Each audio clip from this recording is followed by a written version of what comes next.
Behind the bloodshed in Mali, rival communities are at each other's throats. But what's causing the killing of hundreds of people? I'm Imran Garda, and today's newsmaker is Mali's response to the Dogan and Fulani violence. When the gunmen arrived on motorbike, they reportedly checked ID cards before deciding who to kill. Monday's attack was the latest in a back-and-forth series of violence between Fulani herders and Dogan farmers. It's a conflict that's killed an estimated 500 people since last year.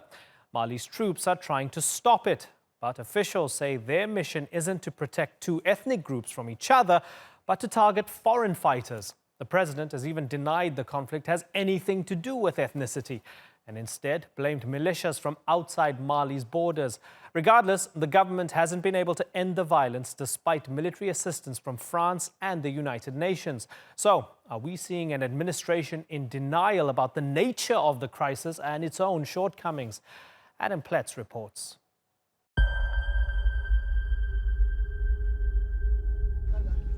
These are the remains of an attack earlier this month that killed dozens of people in Mali's central Mopti province. In the quiet of night, Fulani militiamen descended on Sobamda, a Dogan village. It was just one of several attacks that have claimed hundreds of lives in the last 3 months. It appears they used the same modus operandi as they did in Ouagadougou on March 23rd, and the assailants, when they arrived, set fire to the houses and forced people to get out. Those who went outside were shot down with rifles. That attack in March killed at least 150 people. The victims were mainly Fulani. President Ibrahim Boubacar Keïta has ordered the disarming of all militia, but has been unable to enforce it. Speaking in Sobamda, he denied the attacks were ethnically motivated. There are no inter-ethnic conflicts in our country, and the days to come will prove it again. Yet in the following days, more attacks did take place, 2 of which, on Monday, killed another 41 people in nearby Dogan villages.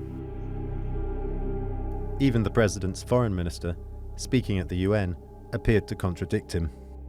In its recent history, our country has never seen so many victims and so much material damage stemming from inter-community violence. Land and resource disputes have been the cause of inter-ethnic tensions between Dogan farmers and the semi-nomadic Fulani for generations. But this recent descent into bloodshed is unprecedented. Mopti province is in a region beset by ongoing violence. In 2012, Tuareg mercenaries who had fought in Libya, allied to Al-Qaeda-linked militants, declared a breakaway state in northern Mali. In response, French troops and UN peacekeepers deployed in 2013 and have since been fighting a desert war. Indeed, it's the UN's most dangerous current mission, with 200 fatalities so far. As the conflict has persisted and spread, both the Dogan and Fulani have set up militia to provide protection in an area where the government has little reach. A fact recognized at this vigil in Bamako, held in memory of those who lost their lives in the Sobamda village killings.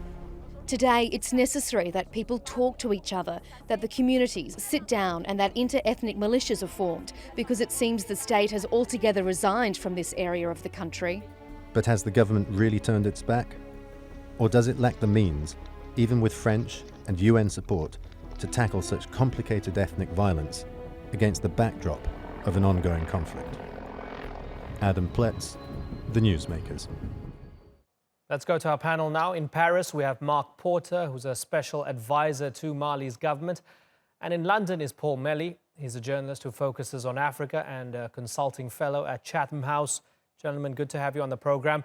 Just to let you know, we had a couple of guests lined up from Bamako. The internet connection was terrible. Unfortunately, we cannot proceed with them and they can't join the panel. That's unfortunate, but let's continue nonetheless. Mark, is this government in denial about the fact that this is inter-ethnic violence, and the president's come out and said it's not? Well, I think what the president means is that it's more complex than it might appear. One of the problems with the inter-ethnic conflict is that it's being funded and financed and supplied by outside groups. These groups, the ethnic groups, have been living side by side for hundreds, perhaps 1,000 years, and they've never had any problems. Suddenly, just like it happened back in 2010 before the 2012 coup, we have a lot of the fighters that are coming from places where they're losing, such as in Syria, such as in the Middle East. This seems to be repeating itself, and this is a problem. The other thing that's important to know is that the Malian troops, the army troops themselves, are hesitant to fire their own citizens. So this is a restraint that should be applauded in that particular sense, that they do not want to abuse human rights and they do want to work together. Now, of course, the violence is escalating and this creates a bit of a problem, but I believe that's what the president was trying to say. Paul Melly, is that what the president was trying to say? It is inter-ethnic, but it's being fueled and exacerbated by foreign fighters and problems that had nothing to do with Mali. Well, even though there may well be some intercommunal or even interethnic factors that partly relate to this, he has to be very careful in his choice of words, because we've seen some very, very angry statements by community leaders over the last few months in Mali. We've seen protests, for example, by members of the Pearl, the Fulani ethnic group, saying that they are being victimized. And equally, we've had very strong words from leaders of the Dogan community in central Mali, basically saying that they are being targeted by extremists among the Pearls. So when you've got these very heated words being used, and already people are putting identity politics out in the public arena, it's quite important for the president not to inflame that. Right. Whatever his private analysis may be, he needs to appear statesmanlike and just focus on the question of saying, we are all Malians and we must resolve this together. Okay. Mark Porter, 3 months ago, there was a claim that it was the former prime minister's fault. Therefore, a new cabinet, a new prime minister will sort it out. The killings are still continuing. So can we say that that theory doesn't work? It wasn't the former prime minister's fault? Well, again, these issues are quite complex. One of the reasons, as the president said, for reshuffling the cabinet and to providing a new government is because he wanted it to be more inclusive. And they did go from 20-something ministers to, I think, up to 37 ministers now. So the cabinet certainly is much more inclusive. This does take some time to work itself out. And as the government is trying to organize itself to respond to all of these problems, you do have the communities who want faster action. So that is a dilemma for the government. But we do see progress from the government in terms of the teacher strike is now over. They were working very heavily on these types of issues too. And they are organizing the new government to respond to these things. And this is what they're doing at the moment. Here's what I don't fully get, Mark. So there are foreign peacekeepers. There are about 20,000 foreign soldiers, if you add the UN and the French as well. But they can't seem to stop the bloodshed. Why? Well, there are two foreign operations there now, as you pointed out. One, the French operation of Arcane, and then you had the United Nations MINUSA operations. But these operations are well defined, and these operations are not allowed to go outside the scope and the protocols of which they are assigned. So this is also a problem for the government and the army. The army is pretty much left to deal with these sorts of local types of issues. To bring in the two other foreign operations is quite difficult and takes some time.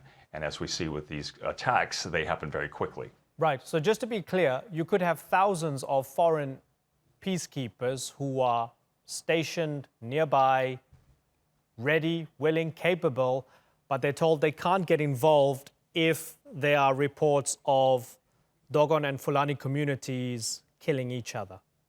Well, that's very specific, what you've said. What's actually happening is that in order for the foreign troops to operate outside of their mandates, outside of the protocols, they do have to get permission. And those permissions have to go through certain hierarchies and certain protocols themselves, and that does take time. That's how these operations were set up in order to protect the sovereignty of the Republic of Mali. Now, what's interesting here is that a lot of the Malian army troops that would like to respond are often too far away. It doesn't look very far away on the map, but if you've been down there, it is quite far in terms of the time to get from one place, especially the army bases, to where these events are happening. Also, there tends to be a lag in reporting what's happening, and that is something that is interesting in the communications of responding to these emergencies. But this is another reason why the Republic of Mali has asked for a lot of support in terms of updating their transport, because transport's a big problem because of the infrastructure being so underdeveloped. So has the government requested that the mandate of the UN peacekeepers and the French troops gets expanded and extended so that they can help sort this out in Mopti region? We were at the United Nations. I was at the Security Council with Prime Minister Mega and also the new Prime Minister Sisse at the Security Council, where the Security Council members were asking for an update on what is happening to renew their mandate. One of the issues for Mali is to keep the mandate in place as it is. Asking for additional support is even further. But we did meet with John Bolton and with Mike Pompeo in Washington to ask for further support too. While the French are doing a very good job considering their mandate, and so is the UN, there is additional support that could be used, and these are some of the things that the president and the current government is looking at. Okay, so Paul, is the current mandate shackling the ability of these foreign troops to actually make a difference and stop the bloodshed? Well, the difficulty is that when the two forces were originally deployed, the Barkhane force, that's the French troops, which is 5,000 troops deployed across the whole of the Sahel, so several countries, not just Mali, and then the MINUSMA force, which is about 13,000 UN peacekeepers. At the time, those two forces were mandated and designed to tackle the situation in the north of Mali that came after the French intervention in 2013 to end jihadist control of towns in the north. And so the role that was then envisaged was that MINUSMA, the peacekeeping force, would be working on trying to create a climate for reconciliation between communities in that northern space in terms of, for example, the Tuareg separatist movement vis-a-vis other Tuaregs who didn't believe in separatism. And the mandate of the French was really to focus on anti-terrorism activities, so quite proactive military operations to try and hunt down jihadists in the Sahara particularly. So the central Malian situation and the crisis and the challenges that are imposed there are rather different. So already the French have moved some troops to the edge of the center, into the north of the center, if you like, and they're trying to shift to much more of a sort of peace-building, hearts and minds operation.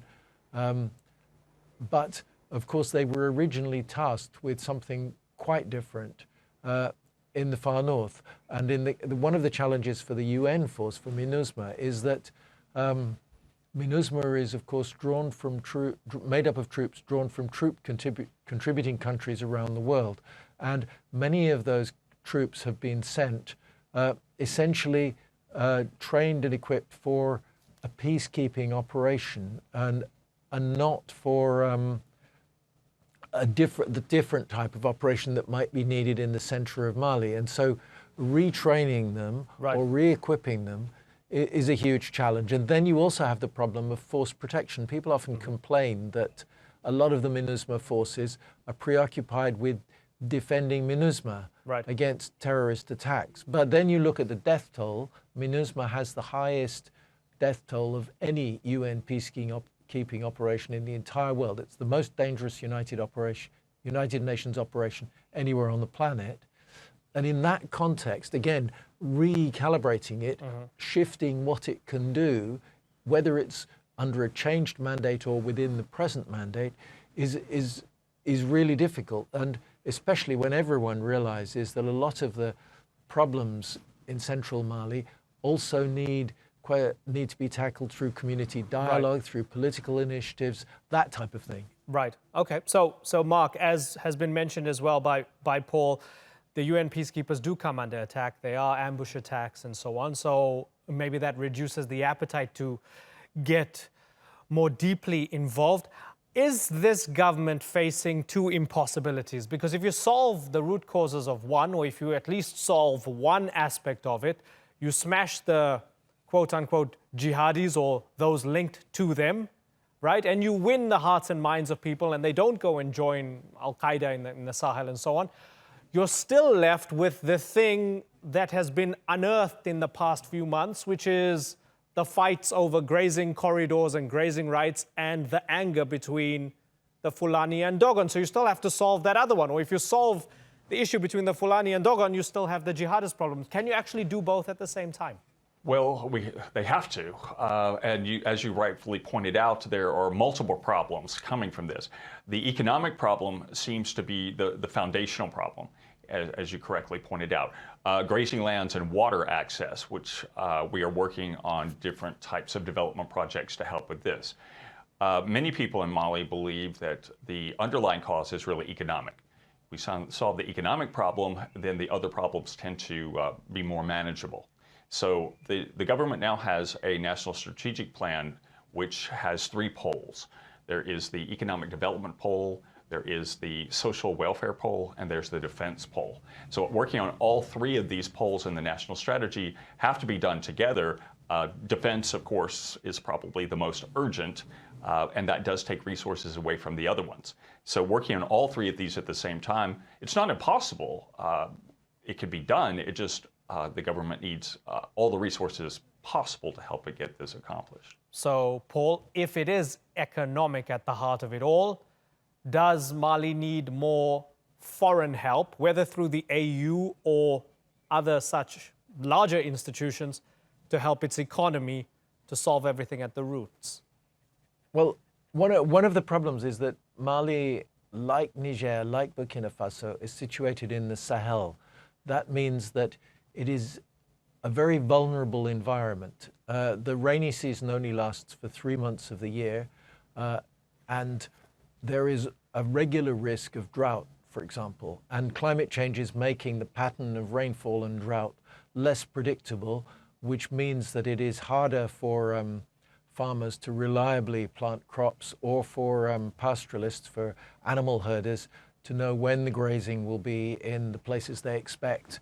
And so you've got that fundamental underlying challenge. You've got deep social problems. You've got a high birth rate. You've got a situation where, not just because of security problems, but also because Mali is a poor country, the presence of the state is often quite thin. The capacity of the state to provide public services in the present unstable conditions has been made even more difficult because, for example, you get trade unions recommending that their public sector members should refuse to go to areas that are insecure. You get government officials who feel unable to travel in government vehicles for routine meetings about agriculture or food security because they're afraid they will be targeted. So you've got a very complex and insecure situation which is making it really difficult to tackle these profound development challenges. And of course, the development challenges then feed the insecurity because you get, for example, people, young men who have not got a viable livelihood, and you can't do much to create the viable livelihood unless you can get the development. But of course, the development won't happen if the insecurity persists. So it's a really very complex and overlapping set of problems. Complex problems, monumental task ahead for the government and everybody else who wants to stop the trouble in Mali. Gentlemen, I thank you very much for joining us. I've got to move on, but Mark Porter and Paul Melly, thanks so much. And once again, very unfortunate that our guests within Mali couldn't make it to the discussion because our internet connection with them was just so poor. But thanks again.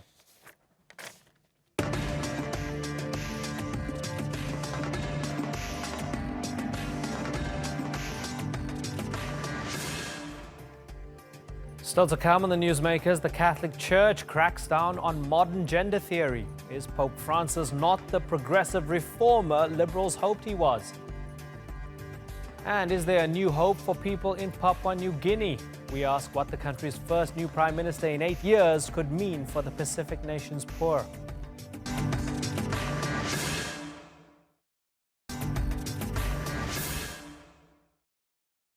The Vatican has raised the ire of LGBT activists. New guidelines by the church say children cannot pick their gender, and doing so is opposed to faith and what they call right reason. The policy was outlined in a document given to Catholic schools, and while it doesn't bear Pope Francis's signature, he's quoted as supporting the policy. So, is the pontiff backtracking from steps to accept members of the LGBT community? Or were expectations unrealistic when asking the head of the Roman Catholic Church to break with traditional belief? Natalie Perhonen begins our debate with this report.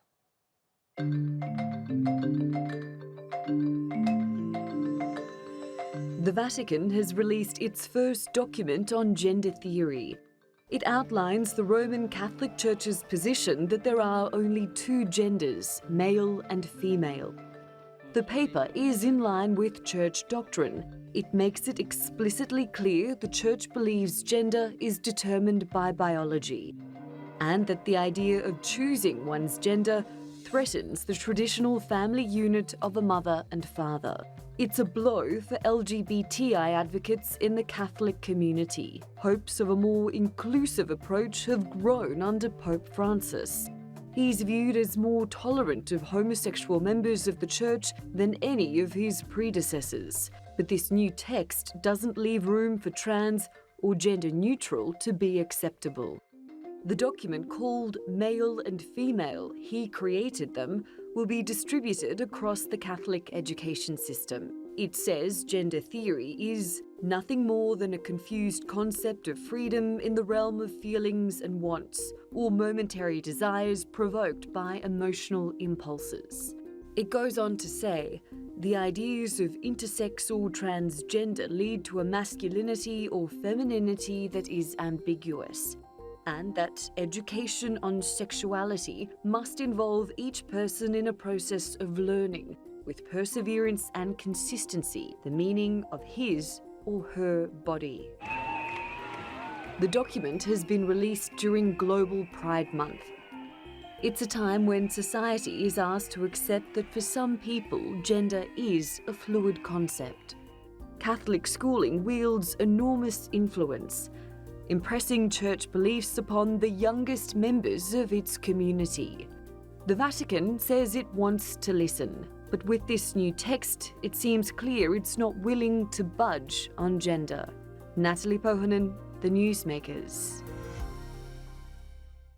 Well, joining me now in Manchester is former Dominican friar Mark Dowd. He's now a writer and broadcaster.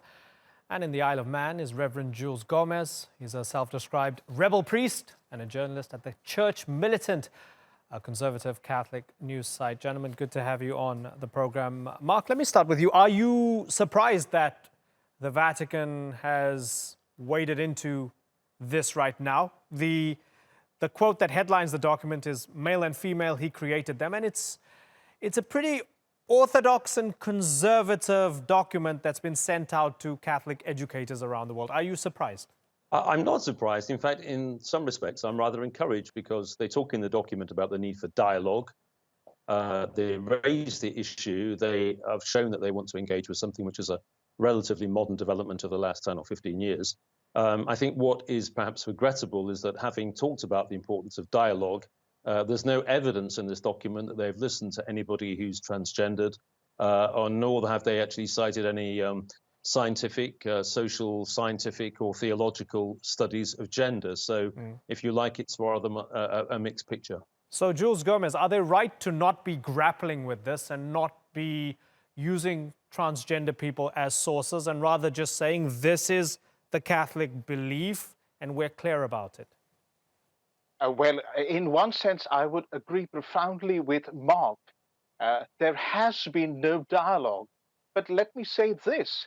In my opinion, the document does not go far enough in condemning a very pernicious gender ideology that is seeking to be almost totalitarian.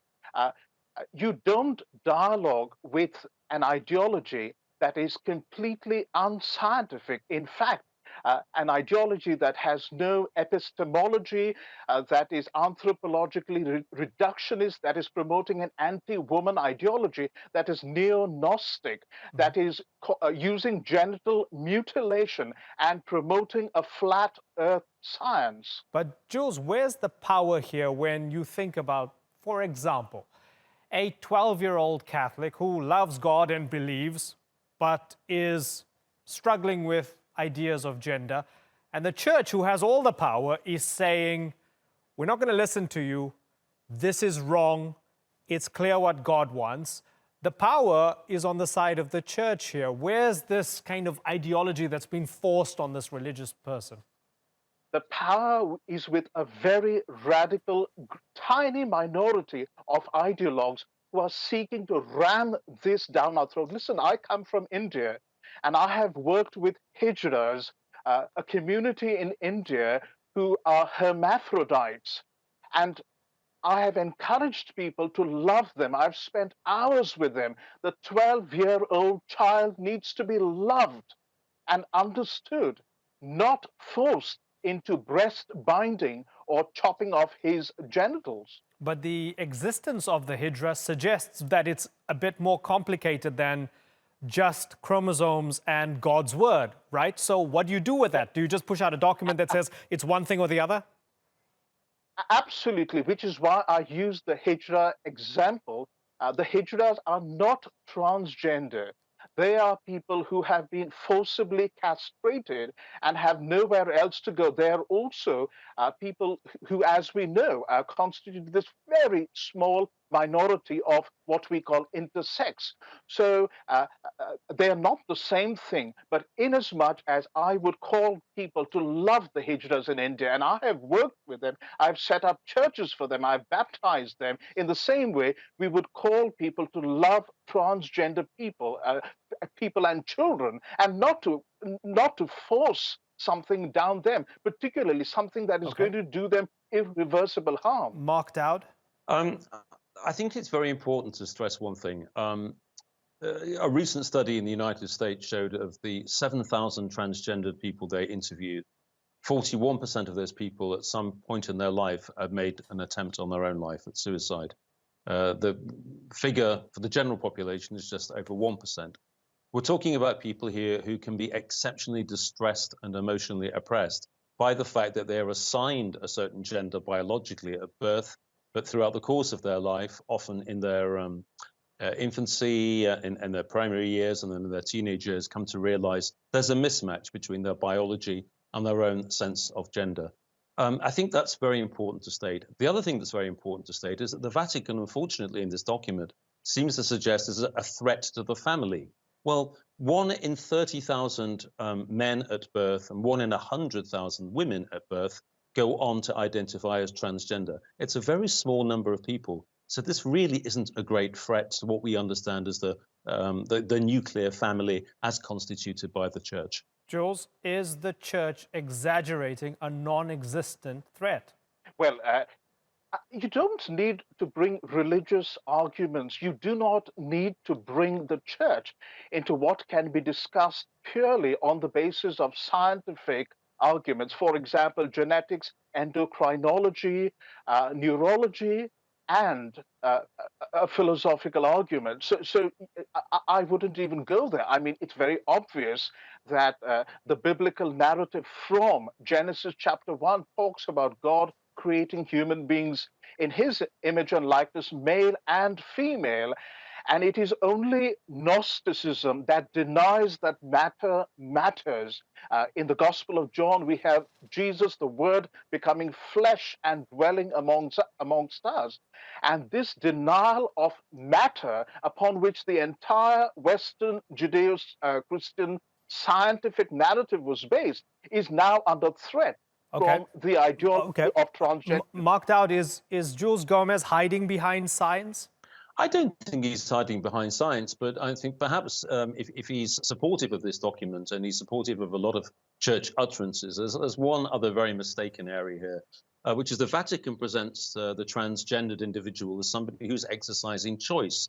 It gives the impression that somebody going into a supermarket who's perhaps a little undecisive about whether they want chocolate or strawberry ice cream. But this isn't about choice. I'm an openly gay man. I didn't choose to be gay. I realized through a succession of years in my early teens and in my later adult life that I was drawn to people of the same sex and not to the opposite sex. This wasn't a choice. Most people in the 1970s and 80s probably wouldn't have chosen to be gay because of the difficulties. So let's get rid of this idea that somehow this is a choice for people. It's the way that God made them. And one thing that's to be applauded about this document, actually, there is a very lovely section where it says people must be embraced in their difference and particularity, and we must never ever condone bullying and oppression of people, and that's to be applauded. And yes, and maybe perhaps that means that this is not going to be a green light to ostracize and maybe even discriminate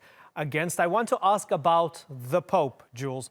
For many people on the outside, particularly non-Catholics, such as myself, maybe, and this could be naive, we would have expected this type of document to come out during the leadership of Pope Benedict.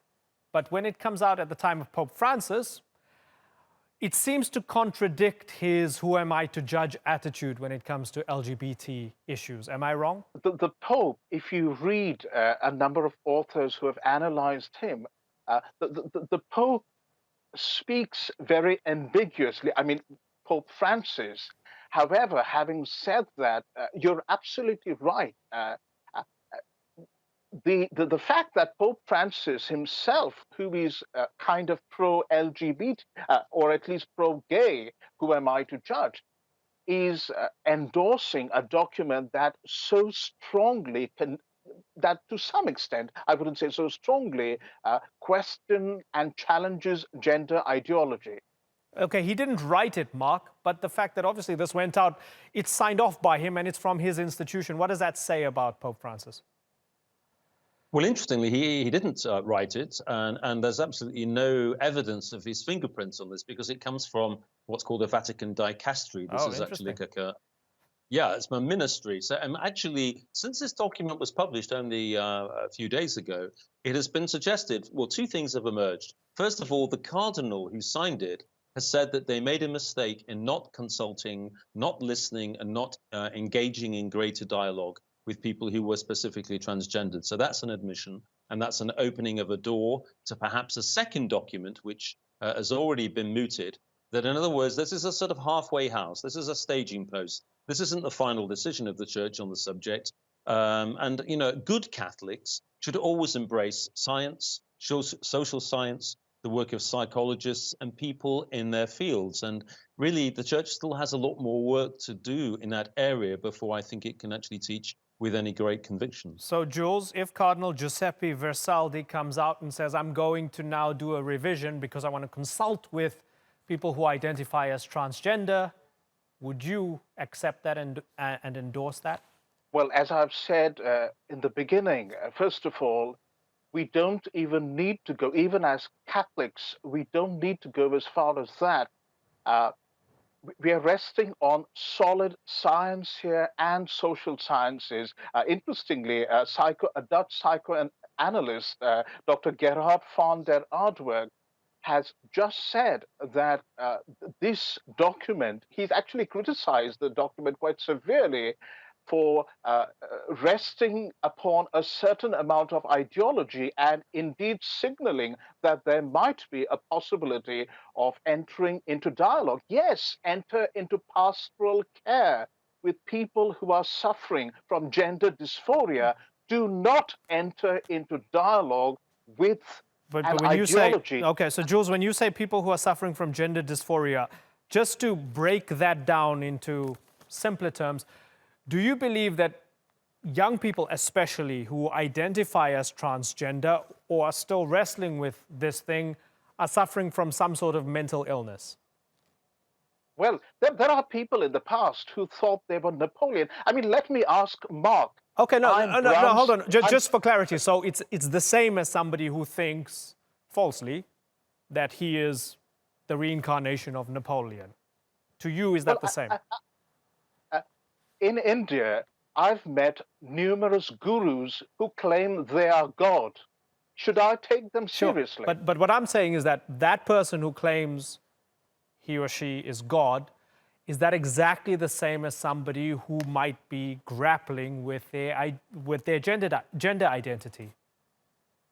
Well, if they are grappling with gender identity, they need to be introduced to a world of gender clarity. But what sort of pastoral care is it, Jules? Again, what sort of pastoral care is it if you're saying, to me, you are exactly like that person who thinks he's Napoleon. You are exactly like that guru I met in India who says he's God. So what you're going through doesn't mean anything to me because you're crazy. But I'm going to listen and be compassionate to you and love you. That doesn't sound very compassionate. Well, then how compassionate is it when I recommend that a girl undergo breast binding? We look at China, and we today condemn foot binding. A recent study showed that there are 28 major problems that result, including heart attacks, as a result of young girls binding their breasts because they think they are men. I see. I mean, let's be serious. So you're equating, that sort of listening and accepting them for saying what they are to performing or enforcing some sort of physical changes on them, because I never mentioned that, right? But Mark Dowd, is Jules more in line with traditional Catholic belief here? And is he, in many ways, just the person who is the traditional Catholic who's giving us Catholic theology, no more, no less, whereas people such as yourself and others are the ones who are trying to bend Scripture? Oh, no one's trying to bend Scripture. And in fact, if you speak to a lot of theologians about this subject, even that initial Hebrew in the very first pages of the Bible, talking about God making man and woman or male and female, there's a lot of ambiguity and fluidity about those terms. They're not the binary terms of masculine and feminine that we understand in 21st century. But what I would say also is this. You raised the issue about mental illness. This was constituted only 10 years ago as gender dysphoria as a new term. It's only been around for about 6 years or so. Previously, it was known as gender identity disorder. And it was considered appropriate after a huge examination and huge consultation and exposure to people undergoing this difficulty that it should no longer be constituted a disorder. So that word was taken away. And I think this is an evolving story. This is a bit like reading a book. We haven't got to the end of the book yet. It's an evolving narrative. And we actually have to be sensitive about it, the language that we use, and we have to listen to people who are reporting difficulties in this area. Jules, to you, it's not evolving because it's clear to you, right? Well, I should say I'm a Hebrew scholar, and just behind me in the library, I have Hebrew Bibles, lexicons, copies of manuscripts, etc. The Hebrew Bible is very clear. In fact, the biggest lie that gender ideology tells us is that there are no distinctions, and the Torah makes distinctions at every single stage. And the moment those distinctions are violated between good and evil, between man and woman, between light and day, the moment those distinctions are violated, but Jules, you said earlier, certainly, you said earlier, science, this is all about science and you don't even have to bring religion into it. But right now you're doubling down and saying the Holy Book says man and woman, and that's clear.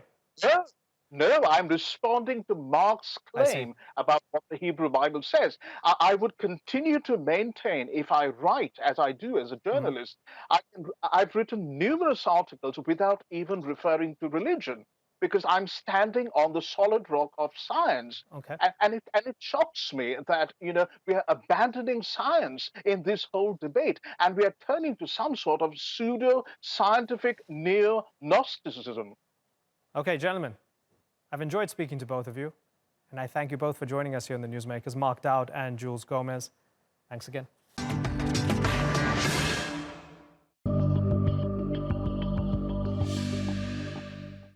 but all good things come to an end.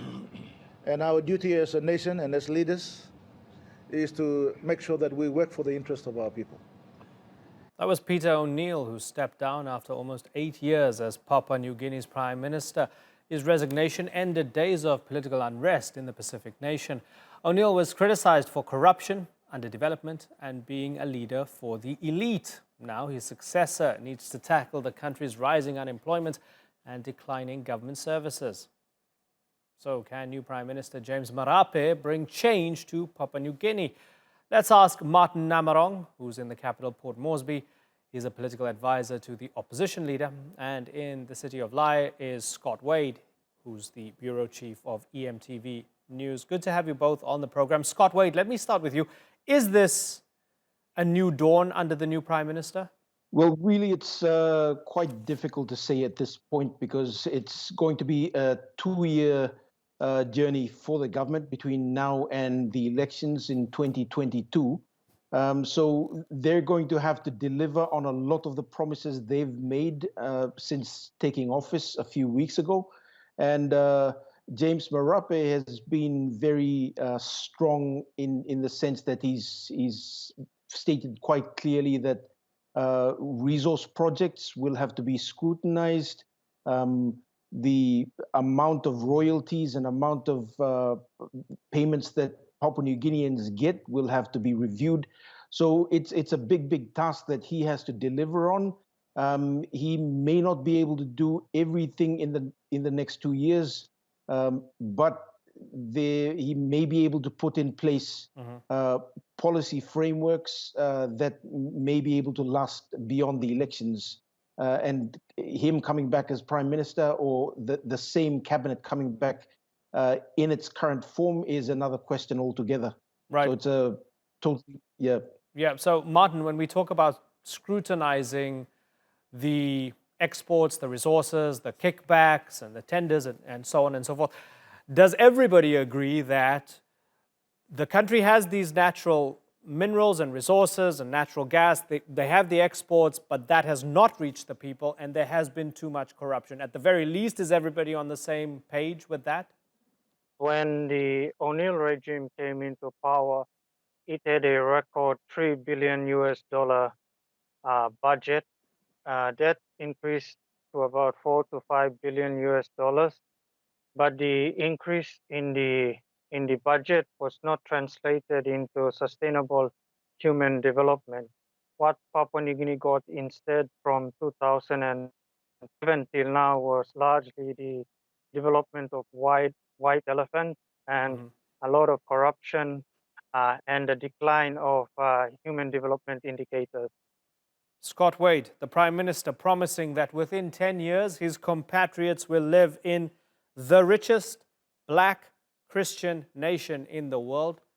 Fascinating definition, the self-identifying and ambition.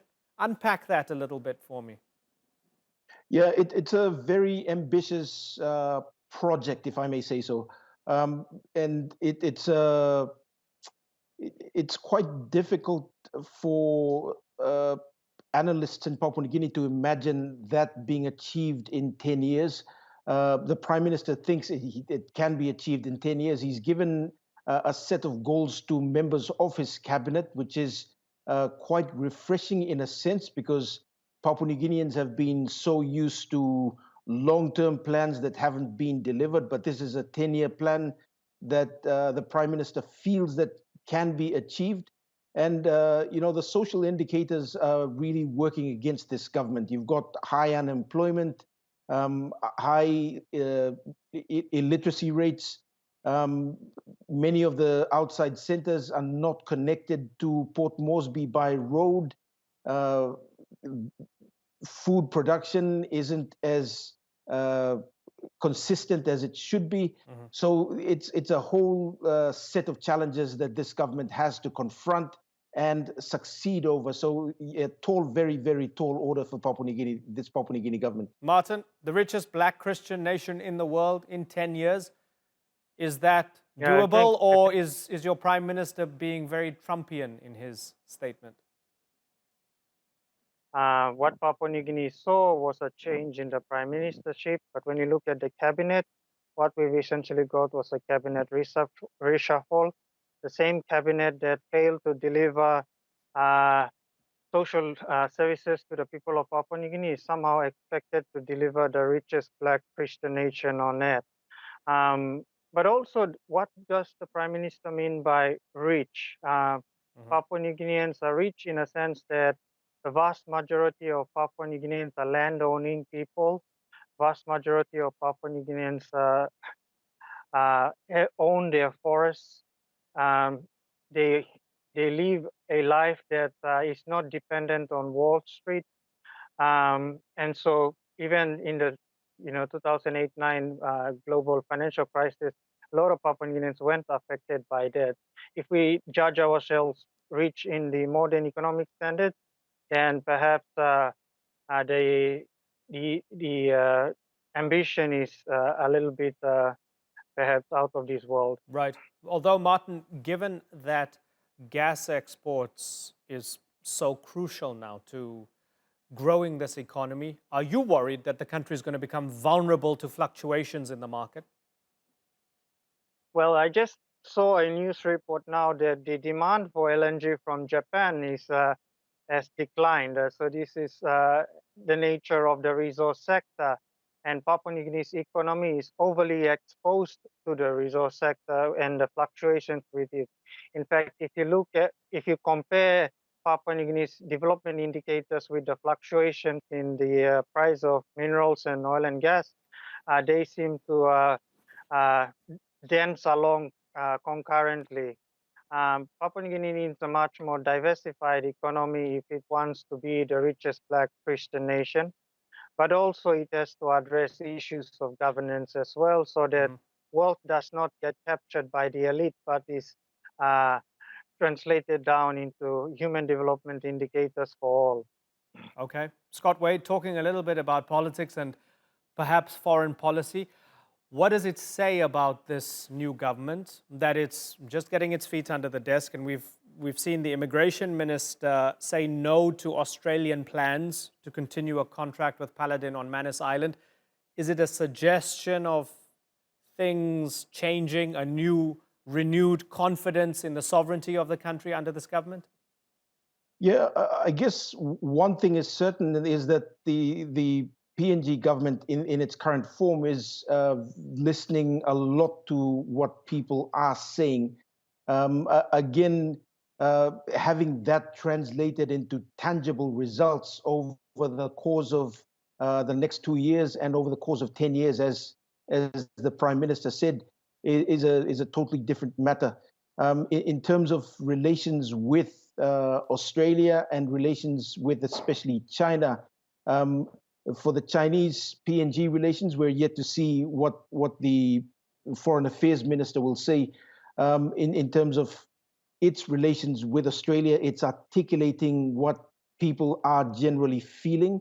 Going forward, it's a totally different ballgame, trying to see how that will translate into actual policy going forward. So yeah, two different things here. One is the rhetoric that's coming out of Port Moresby. The other is the actual work being done. Martin, saying no to a bigger, richer neighbor, is that a sign of things to come? I think time and time again, we have been all too willing to rent sovereignty to Australia.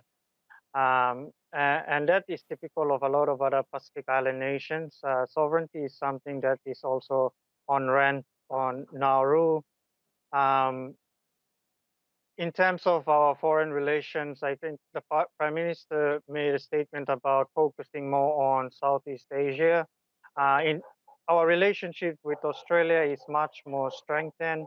The institutions that bounded relations, both business, families, of course, political institutions, cultural institutions are much stronger than the links we have with Asia. Of course, with the rise of the Asian economies, Papua New Guinea's focus is moving that way, but we haven't built the kind of institutional relationship with Asia that we have in Australia. I think long-term Papua New Guinea will still continue to maintain a very strong trading and political relationship as well as cultural relationship with Australia. The data is such that Australia is our biggest trading partner still. Our traditional partners are still important to us, despite the rhetoric that's coming out from the Prime Minister and other politicians. Okay, let's keep an eye on Marape and see how things go. Good to have you both on the show. Scott Wade and Martin Namarong, thanks for joining us.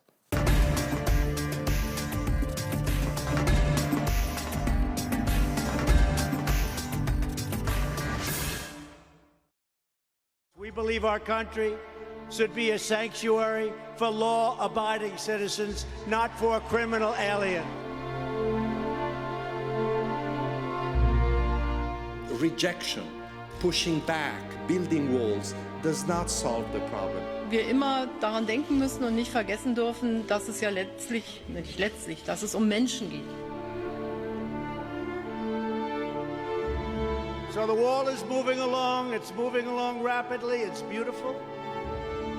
They are the ones that are most impacted by the situation. Multa da 10 a 50.000 euro per il comandante, l'armatore e il proprietario delle navi che non ottempereranno alle indicazioni della Guardia Costiera, della Finanza e delle Capitanerie. Das hat etwas zu tun mit Europas Grundaussage und das heißt Humanität. Voices of humanity are holding their ground. And so, on this World Refugee Day, we must have hope.